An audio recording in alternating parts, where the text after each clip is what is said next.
Hello people! Today let's talk about sins! Yes!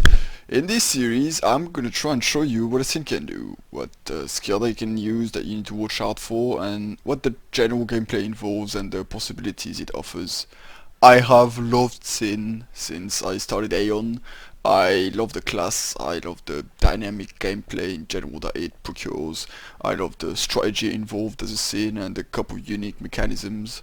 I could talk about it for hours. I'm gonna try and keep this overview as clear and concise as possible, and I'll dig later into the small specificities of each skill.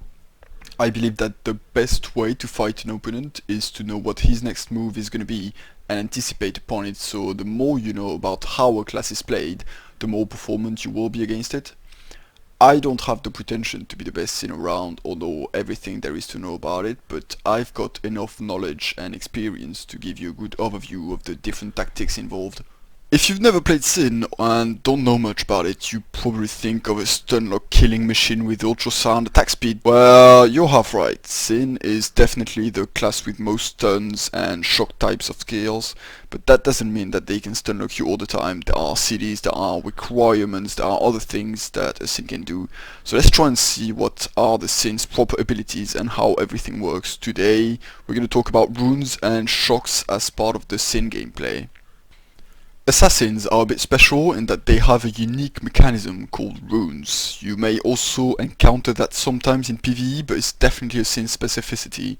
The way it works is quite simple. A Sin engraves runes up to level 5 and then burns them, reducing the level back to 0 and usually applying a certain effect depending on the skill used to burn them. The higher level of the runes, the higher damage it will deal and the more magical accuracy it will have when exploding them. When burning runes, a Sin can stun, it can ether hold, it can silence and reduce attack speed, it can recover HP, it can put up more runes after exploding, or it can simply deal damage. When the rune is carved, it stays for about 20 seconds. If you don't put any rune or explode the runes in the next 20 seconds after you've carved one, the engraved runes will disappear off the target. So that's quite easy, right? But how do you engrave runes? Well, there are a few skills that can do so. The main 5 are 2 chains, the Rune Carve and Sigil Strike, and Fang Strike, Beast Kick and Beast Swipe. Each of the 5 skills of this chain have a 7-second CD and raises the level of the rune by 1, that is if it is not dodged, obviously. Note that Sigil Strike is a stigma. Most Sins use it, but some don't. I personally like to use it as it's very easy to use this chain when moving, as opposed to the second chain, which is much tougher to use. Most of the time, if it's not used, a Rune Knife is preferred. It's also a skill that engraves one rune, has a 7-second CD, but it shares CD with Rune Carve. The advantage of this skill is that it can be used from 20 meters, which makes it very useful in some situations. I don't think one stigma is better than the other, it mainly depends on what the Sin prefers. Unfortunately, or rather fortunately for the other classes, those 6 skills are the worst damage-wise for Sin. The last particularity of Rune Knife, Rune Carve and Sigil Strike is that they can only engrave a rune up to level 3. The whole Fang Strike chain engraves up to level 5, so do all the other skills that I will mention later. What that means is that using Rune Carve on a target with a level 3 or higher rune will not raise the level. Nor will it decrease it though, it will however reset the CD of the engraved rune back to 20 seconds. There are more skills to put up runes. The main other one is Beast Fang. It's a really good one as it puts a rune of level 5 straight away, so it means even if your target has no rune at all, you use this skill, it ends up with 5 runes and you're ready to burst them. It does decent damage as well, and it has a 1-minute CD, which I could complain about, but I guess it's fair. Massacre is also a really good one. It's castable, but it can be used from 15 meters, and it increases the level of the runes by 2, so you can do something like Rune Knife followed by Massacre, and you've got a level 3 rune already. That's really good. The last 2 skills are Cyclone Slash, that is the remove shock chain. It's not very used as it's usually better to keep your remove shock buff, but there are situations where it can be very good to use it. It works the same as Massacre, it increases the level of the runes by 2.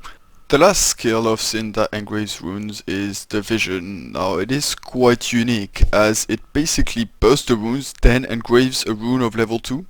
So that means regardless of whether your target has some runes on it or not, it will end up with a rune of level 2, that is if it doesn't get resisted or dodged.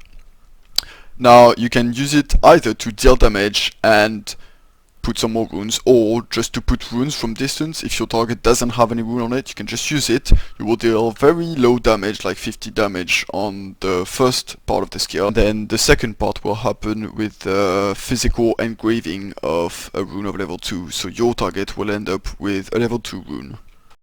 So that's great, we know how to carve runes. However, all that would be quite pointless if it wasn't for the rune explosion that is to come. How does that work?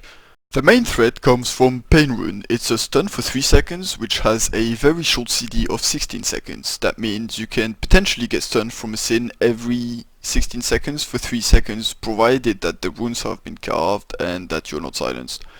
All the rune explosion skills are magical as a main component, so if you're silenced, you will not be able to use them if you don't have high enough magical accuracy, or if the target has a resist skill up like Nature Resolve or Contract of Resistance. You will be able to use them, but they will have no effect at all besides removing the runes of the target. Pain Rune is the main stun skill of assassins given its short CD. A Sin can also ether hold every minute. I know many people like to keep the remove shock for the ether hold as it is one of the longest shocks of assassins. It's not always a good tactic as it can be very easy to bait, on top of the fact that you don't always need to be caged to be stun locked to death. The other great rune burst skill is Signet Silence. It silences and reduces the attack speed of the target for 8 seconds. It's got a 30-second CD, which makes it very good to use either to cover or simply for its effects. The remaining 3 skills are less used. The first one leashes HP of the target. It deals damage upon explosion, then 2 seconds later deals more damage and takes that damage back as HP. It's good to use in PvE as it can recover between 4k and 10k HP depending on the mob you hit, but it doesn't recover that much in PvP, about 1.5k, and you usually have a better rune burst skill to use, or you can decide to keep your runes up and wait for one. But every now and then it can be useful. The remaining 2 are Rune Burst, which kinda speak for itself. It bursts runes and deals slightly more damage than the average one, and the Vision, which I just talked about. So that offers a range of possibilities with runes, including 2 shock states, a stun with 16 seconds CD, and a cage with 1 minute CD. That's a good start for stun lock, but it won't last that long, and with the ever increasing HP that gear provides, it sure will not be enough to kill your target from 100% to 0%. I hope you enjoyed today's episode. Next time we'll see what else a Sin can do to stun lock its target to death. Have fun, and till next time!